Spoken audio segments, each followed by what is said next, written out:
Tiger here, and welcome to the second bedroom where it is hotter than Satan's armpit in here. It's the middle of summer here in Australia. I thought it was a great time to film. It's fine, it's like 25 degrees right now, so in here it's like 30 degrees, so I'm gonna get progressively redder, sweatier as we go along. Good times. Also, I'm growing out my fringe, so whatever this is, ignore it. Moving on. Welcome to our second bedroom. It's full of comic books and laserdiscs and Astro City arcade machines and vinyl. And also, me today. I'm in the second room and we're going to talk about comics. Oh, before we do, can I tell you something exciting? Last week, I went to see The Lighthouse from Round the Twist, and it was like a lifelong dream. If you don't know what Round the Twist is, you're probably not from Australia or from the 90s.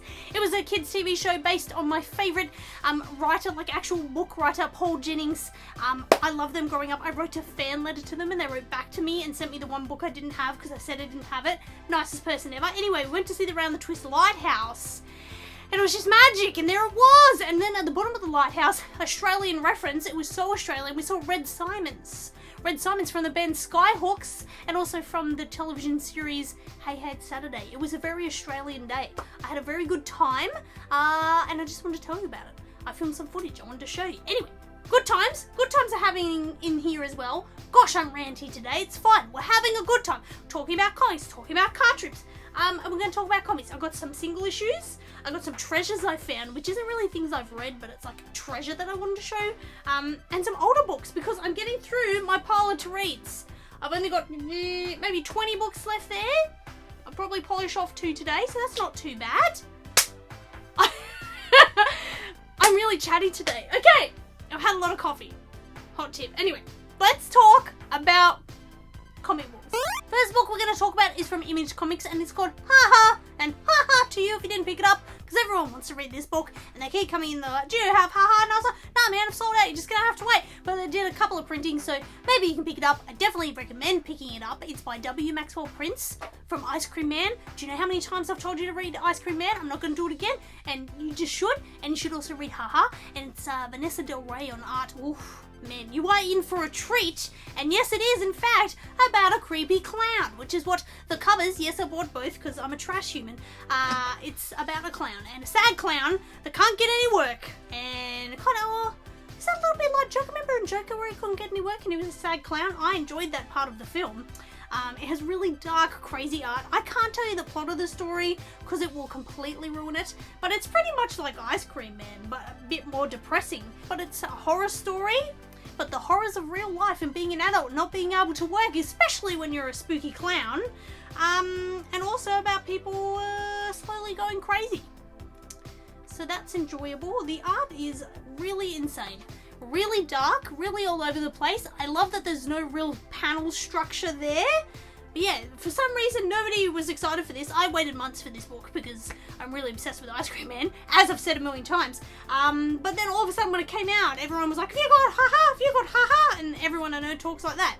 So, highly recommend. Please pick up this book, Ha Ha, if you enjoy really dark comics about spooky clowns. It's quite violent too, so that's a thing. Anyway, I also read this. Now, I was a very good girl, and I waited for the single issues to come out and then got a trade, and that is very rare, and it was really hard. And the only reason I did that is because I currently had about 8 different X-Men titles on my order, and I thought, well, I really need some money for food, so I better not. So I waited, and here it is. It's X-Men plus Fantastic Four. There was a comic back in the day called X-Men vs. Fantastic Four where they fought, and I wondered if it was connected, and it kind of is. It kind of is. It has really great art by Terry and Rachel Dodson, which is the main reason I picked it up, and it's by Chip Zdarsky writing it, which I didn't even know until I looked at the cover, and now it makes sense because it's really well written. We're pretty much following, what's the fireman man's name? The Human Torch. It shows you how many, what do you call them? Fantastic Fours I've read. I haven't. I think this might be actually the first Fantastic Four comic I've really been involved in. Anyway, they live on Yancey Street, and they're family, and they have different, they're not mutants, really not mutants. The one dude's like really smart and he has stretchy arms, and yeah, so Human Torch, that's their son, and he is in fact a mutant. And so in current X-Men town, right, everyone lives on Krakoa if you're a mutant. Right, so they've invited him to Krakoa, and then his parents, Fantastic Four, are like, nah man, you can't go to Krakoa, you have to be a good boy and stay here on Earth with us. and they're really, it's kind of like a kid saying, I want to go to this school, and your parents are like, no, you have to go to the all-girls Christian school that we're telling you to go to. Relatable.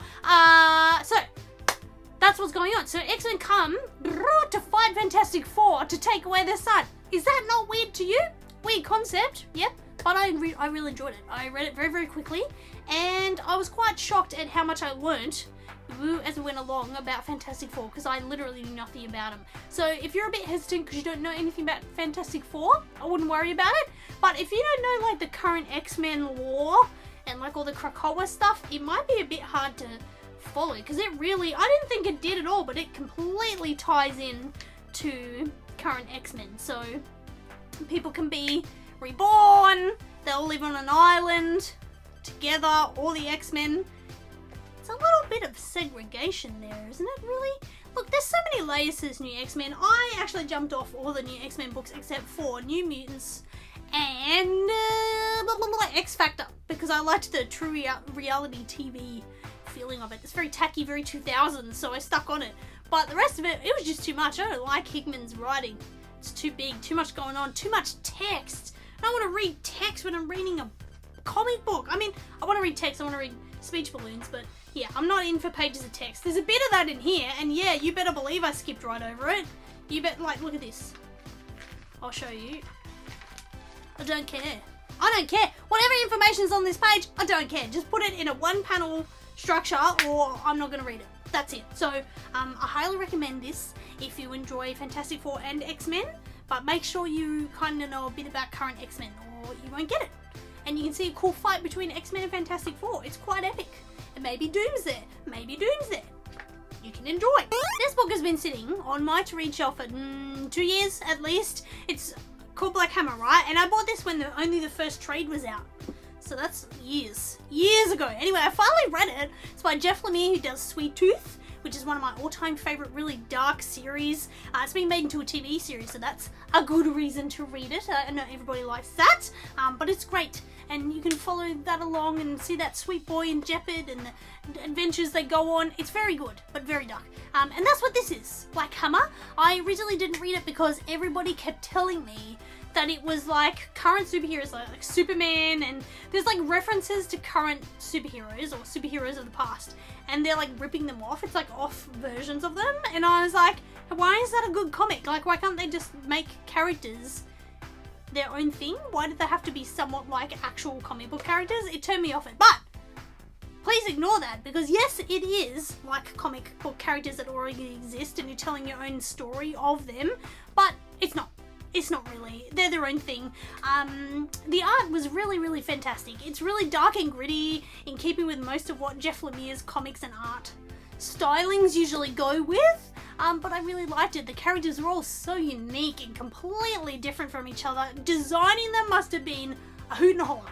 A hoot and a holler, I tell you. It was fantastic. Fantastic. Anyway, so we're following all these characters as they live in a world where superheroes were a thing. Now they're not, because there was a big catastrophe, kind of like Watchmen in a way. So big catastrophe, no one really likes superheroes anymore, so they live in secret in a country house in rural America, and that's just such a great setting to me. I've never been to rural America. I've never really been to a diner, like a real diner. I've seen a tacky diner in New York that's like had singers, like karaoke singers at it. I don't know what that place was called, but it was crazy. Anyway, it seems like a magical place, and they're just trying to hide and live their lives. And one of the lead people, who reminds me so much of Jeopard, like so much of Jeopard from Sweet Tooth, and his name is Abraham, and he's like the leader of the family, trying to keep everyone together. He used to be this big, enormous superhero with like really strong powers, and now he just seems like this buff country dude, and he's falling in love with a woman, and he wants to bring the woman home to meet his family in a way, because she keeps asking for it, and they want to progress with their relationship, but he also doesn't want to bring this woman home to meet his family, because they're all superheroes and villains and crazy, and there's like this mystical woman, and then like a kid that's actually a 30-year-old lady, and she has to go to school to keep up appearances, and then she's like gets caught smoking at the school, and it's just such a wholesome, relatable comic in a way. Like, it's a real family with real problems and all this dysfunction of a real family, but they're also superheroes or ex-superheroes, and most of them still have somewhat of a power. And then you've got this guy called Colonel Weird, I think that's his name, and he's like stuck in another dimension in his mind, and keeps popping in and out to come back into reality, and watching all this crazy space nonsense going on in his head, in his dimension, and then trying to come back to world and deal with like normal human beings is fascinating to watch. This comic's unlike any other I've ever read, and I didn't expect to like it as much as I do, but I really do. It's really captivating to read. This manga, Yoshi no Zukihara, I had to read 2 volumes of to really kind of get into. The first half is a bit rough. It is by a manga creator called Satsuki Yoshino, and the first half is about them, fictional them, writing a manga about their childhood on a small coastal town. Yeah, but you're just following the manga. So I didn't really care about these kids in a coastal town. That's not why I picked up this manga. I read this manga because I wanted to read about a manga creator, not the manga that they're creating. Does that make sense? So once we got over that hurdle, and it's literally the first half of the book, it was okay. It was a pretty good read. It's all about 32-year-old Naruhiko, and he lived on that small little coastal town, wanted to be a manga creator, worked really hard, and now after all these years, he's finally got a manga that he wasn't really passionate about writing, and his editor told him to write it, so he wrote it, and it's all about that process of accepting that this is what the public wants and creating it. It's fascinating to read about. You know, he's not really passionate about it, doesn't really get it, but it is selling and going well, and it's after his book signing, his first book signing in the second volume, where he gets it. He gets it. Sometimes you don't understand where your talent lies until someone tells you. And yeah, it's a pretty good read. If you enjoy reading about the process of making manga and the struggles that manga creators go through, then this is a book that you might enjoy. Once you get over that initial hurdle of just reading about kids in a small coastal town, for literally half a book, like half of this is kids on a coastal town.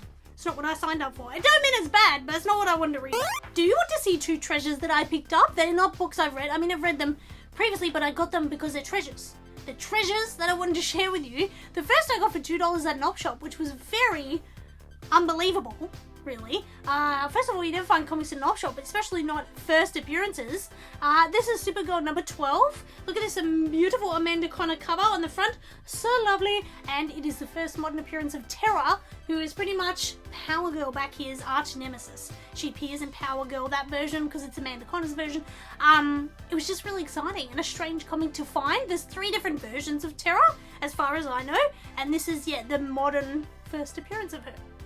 This particular version of the character. Very, very exciting. Very happy to own it. And then I also found this. This is Wonder Woman 144 with a beautiful Adam Hughes cover in that iconic gold winged outfit from Theramasca.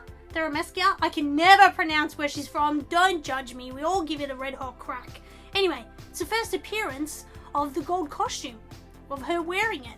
Well, there's one other version of it. It like appears in the background of a comic and the costume exists. But this is when she puts it on for the first time and goes out and about in the gold costume and she's looking at it. It's just amazing. I couldn't believe that I found it, and it's just such a great cover. I really want to collect more Adam Hughes covers. I put one of them on display back here. I don't know if you can see that, but this is my favorite Adam Hughes cover ever. Catwoman 56. She's sitting at a coffee shop in New York. I love it. So yeah, I was really excited to find this Adam Hughes cover, but also that it's the winged gold outfit. I really want the statue of Adam Hughes that did that winged outfit from years ago. It's worth like $600 Australian now, so I don't think I'm gonna get it anytime soon. The last thing I read is this run. Well, the first half. I've got 2 books. This is the first book of the Gail Simone Birds of Prey. We're not going to worry about the art because it's stupid. This cover's by Greg Land, and you get the point. He draws primarily from pornography, so all the women are in stupid, sexy positions and can't possibly fight crime in those positions because it's stupid. And there's like scenes of everyone on motorbikes and it's just butt forward or boobs down. It's so stupid. And the scene that I loved, right, was when Black Canary, who's totally cool, is tied up in the bed, and he draws it like really sexually, like really inappropriately, but she then like snaps her thumbs off to get out of the handcuffs. That was cool. The other part, not so cool. Oh, and there's like a weird scene where like this governor man is talking to his daughter, and it's like really sexual, for no reason at all. But that's the kind of the art that they thought would sell a comic about women at the time, right? Poor Gail Simone's writing this incredible story about Huntress and Batgirl, Oracle, and Black Canary, right? Kicking ass, working on their problems, trying to learn not to just gung-ho things and work as a team. And she's got this stupid artist on the side. So Don't worry about it. Still read the book. You can see just how great Gail Simone is, why she's such an icon. It really shines through in these stories. I really love that Oracle wasn't perfect in this. In fact, none of them were. They all messed up a lot and caused problems for everybody else. And we're kind of like, well, maybe I should start doing things properly and a bit more by the book rather than just gung-hoing all the time. So if you want a really strong female comic and seeing some cool characters, even though they're drawn really sexually, doing cool superhero stuff, please read this. I could not get enough of it. I've still got another volume, but I've left it aside as a little treat. A little treat, so maybe the art gets better in that, but I highly doubt it. Oh boy, early 2000s comics, huh? That was the time. So that's what I've been reading lately. Let me know what you think I should be reading in the comments down below. Please give me book suggestions. Right now I'm like diving into my stuff I haven't read that's sitting on the shelf pile. So you know it's time for some new ideas, some new stories I don't know about. So please let me know down below. I hope you guys are safe and well. I love you so much. And I'll see you again in a video real soon. Bye!